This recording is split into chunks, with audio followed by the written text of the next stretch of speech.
Hello, this is Roger from Photoshop Island. This tutorial is going to be a little bit different than some of our other Photoshop tutorials. I'm going to show you how to set up a monthly desktop calendar in Photoshop, and then I'm going to show you how I take that and turn it into a nice actual physical calendar that you can put on your desktop using an old CD case. So here we are in Photoshop, and this will be the end result of our calendar. This is just for a 1-month calendar showing January 2011, but you'll see that you can, of course, pick any month you want and any photo you want. So I have this sort of pre-baked here. Here is the template, which you'll be able to download from PhotoshopIsland.com. This is just a blank template that's already set up to fit right into a CD case. And let me hide the guides just momentarily. And if you look really close, you can see that I have some crop marks around here that you can use to cut your calendar out. And I'm going to turn those guides back on. I want the guides just to help me stay within my boundaries. And this is a really simple thing. You just need to take a picture that you like.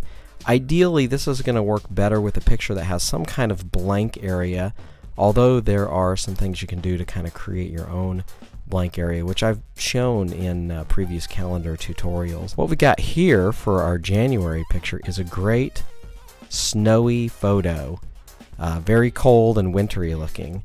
So what I'm going to do is I'm going to grab this photo, I'm going to drop it into the template, and I'm going to just drop it down on here.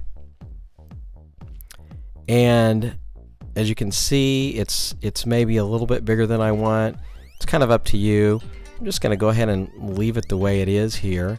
And then the next thing that I want to do is create a new layer, and we need to put our calendar on here. So I'm going to jump over to the brushes. Now I've already preloaded the 2011 calendars, and if you're doing this in a future year, you just load the Photoshop Island calendar brushes. And I've already got, sorry, let me select the brush tool. I've already got the calendar brushes loaded that I want to use. I'm going to use January, and this is the calendar next square style. I'm going to just click on that.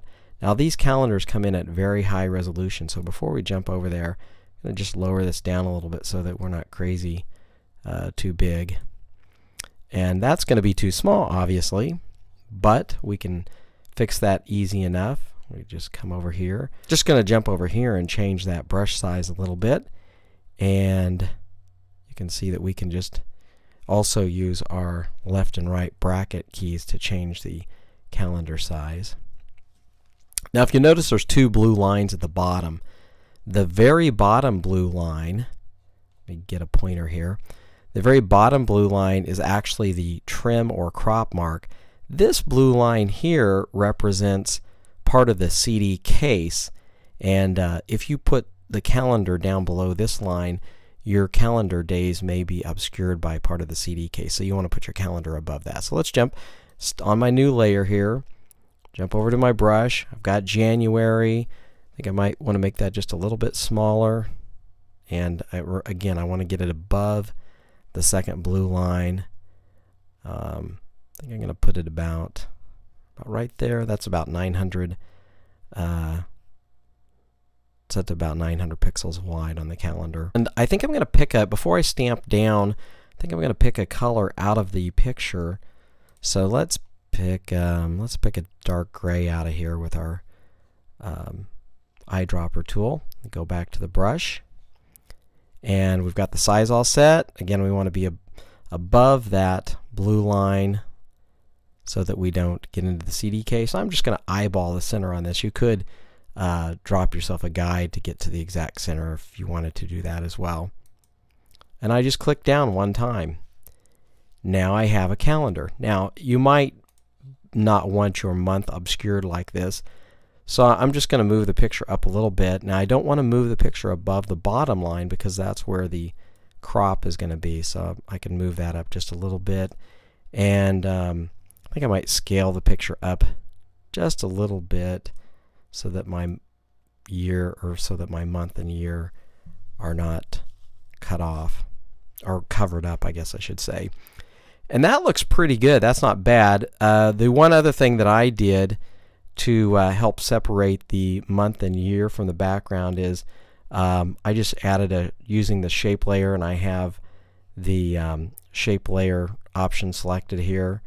I'm just going to drag a shape kind of about the size of the year and month, and I do have it below my calendar stamp, but because it's such a dark gray, obviously it's hard to see. So we'll pick, let's pick a real light color, and now you can see, and then we could change maybe the opacity of that a little bit to be able to see through it just a little bit, but giving it enough of a separation maybe to set it off a little bit. And I might even go a little bit more than that. You can do this to your own taste, of course. And now we have our calendar. Now the next step in this process is that you print this out on your inkjet, laser printer, etc. And you need to print this at actual size. When you print in Photoshop, you do get some different options, but one thing that you want to be careful of is you don't really want to check this scale to fit media button, because that's going to change the size of the print, and this document has been set up so that it prints the correct size to slip into a CD case. So I'm not going to print it for now, but I just wanted to point out that I can't see of any case where you'll probably want to use this on this particular project, so just be aware of that. So now we're going to jump over, and I just want to show you the next step in the process. This assumes that we've cut our calendar out, we've printed it out, we've cut it out to size based on the crop marks. You could either use scissors, or I prefer using an X-Acto knife.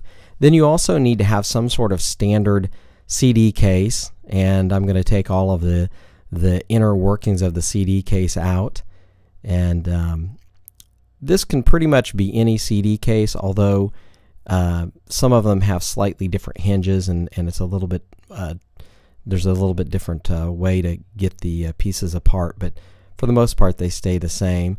And then once you have it apart, you put the case cover back on, but now you're putting it on backwards, and when you put it on backwards and you get it into the hinges correctly, it actually will stay open, and now you have a little stand to put your calendars that you've just cut out into, and you just slip in your newly made calendar into the front of your case, and now you have a great looking desktop calendar.